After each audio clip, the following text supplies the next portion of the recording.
యాక్చువల్‌గా entertaining feel అయ్యే వాళ్ళు ఉండాలి కానీ, ఆంధ్రప్రదేశ్ ఉప ముఖ్యమంత్రిగా ఉన్న జనసేన అధ్యక్షుడు పవన్ కళ్యాణ్ గారు పొలిటికల్ ఎంటర్‌టైన్‌మెంట్ చాలానే పంచుతూ ఉంటారు.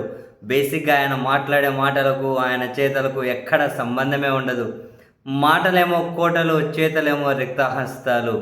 తాజాగా కవి గుంటూరు శేషాంధ్ర శర్మ గారి ఆధునిక మహాభారతంలో నుంచి ఓయమ్మ! ఇప్పుడు ఒక ట్వీట్ షేర్ చేశారు ఆయన. నిజంగా ట్వీట్ ఏందంట, ఏ రాస్తా యుద్ధాలు చేస్తుందో రస్తా అంటే తెలుసు కదా! దావలాగా. ఏ రస్తా యుద్ధాలు చేస్తుందో, ప్రాణాల్ని ఆటబంతుల్లా విసిరేస్తుందో, గెలుస్తుందో, ఓడుతుందో, కానీ ముందుకు పోతుందో అదే నా రస్తా. ఏ రస్తాలో సంఖ్యలు కూడా సవాల్ చేస్తాయో, ఏ రస్తాలో అపజయం కూడా అగ్నిజ్వాలయ మండుతుందో, ఏ రాస్తాలో మరణం మహాప్రబంధంగా ప్రతిధ్వనిస్తుందో అదే నా రాస్తా అని మహాకవి గుంటూరు శేషాంధ్ర శర్మ ఆయన ఆధునిక మహాభారతం అనే పుస్తకంలో నుండి నా దేశం నా ప్రజలు ఆధునిక మహాభారతం నా దేశం నా ప్రజలు అనే పుస్తకంలో నుండి కొన్ని మాటలను షేర్ చేశారు. ఇప్పుడు ఎందుకు షేర్ చేశారా అంటే, ఏదో తెలంగాణలో హడావిడి చేస్తూ ఉన్నారు కదా, అక్కడ విమర్శలు ప్రతి విమర్శలు అవి ఉన్నాయి కదా, దాన్ని ఉద్దేశించి ఇది షేర్ చేసినట్టు. ఇవన్నీ ఈయన షేర్ చేసిన ఈ మాటలకు ఆయనకు సంబంధం ఉందా? గెలుస్తుందో ఓడుతుందో కానీ ముందుకు పోతుందో. 2014లో పార్టీ పెట్టి ఎన్నికల్లోనే పోటీనే చేయలే. ఇప్పటికీ కనీసం సొంతంగా పోటీ చేసే ధైర్యమూ లేదు. క్షేత్రస్థాయిలోకి వచ్చి ఒక ప్రజా పోరాటము ఉద్యమము చేసిన కథే లేదు. 15 ఏళ్ళు 16 ఏళ్ళు రాజకీయాల్లోకి వచ్చి అంటారు.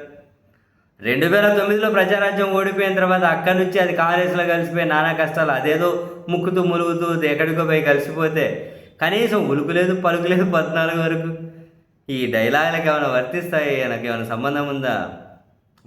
ఓయ్ రస్తా ఏ రస్తా? మన రస్తా ఏది? ఇంకో 15 ఏళ్ళు చంద్రబాబు నాయుడు గారే, ఇంకో 15 ఏళ్ళు తెలుగుదేశం అధికారంలోకి ఉండాలని అంటే ఈయన పార్టీ ఎందుకు? ఈయన పార్టీ వెళ్ళి టీడీపీలో కలిపేసుకోవచ్చు కదా, అదే కదా అందరూ అంటారు. మరి ఈయన డైలాగులకు ఈయన మాటలకి ఏమన్నా సంబంధం ఉందా? నిజంగానే ఎవరైనా గొప్ప గొప్ప పోరాటాలు గొప్ప గొప్ప ఉద్యమాలు అట్లాంటి వాళ్ళు, లేదా చివరికి నక్సలిజంలో 10 ఏళ్ళు 20 ఏళ్ళు 30 ఏళ్ళు 40 ఏళ్ళు ఉండి అటువంటి పోరాటాలు చేసిన వాళ్ళేమనాలి బాబోయ్.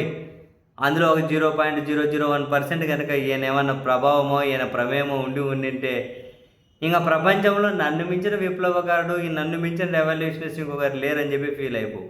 ఇవంతా నవ్వుకుంటారు ఇవన్నీ చూసి. బహుశా ఆయన్ను అభిమానించో, ఆ పిచ్చిగా అభిమానించా 3-4% ఎవరో ఉంటారు కదా, ఏం చేసినా బానిసత్వం చేసే. అదిగో వాళ్ళు ఏమన్నా కనుక ఎక్కడ లేని ఉత్తేజాన్ని ఉప్పొంగిస్తారేమో అని చెప్పి ఇటువంటివి పెడతారేమో. ఏమైనా ఆయన మాటలకి చేతలకు సంబంధం ఉంది? ఏ ఒక్క మాట మీదైనా కాన్స్టెంట్గా ఉంటాడా?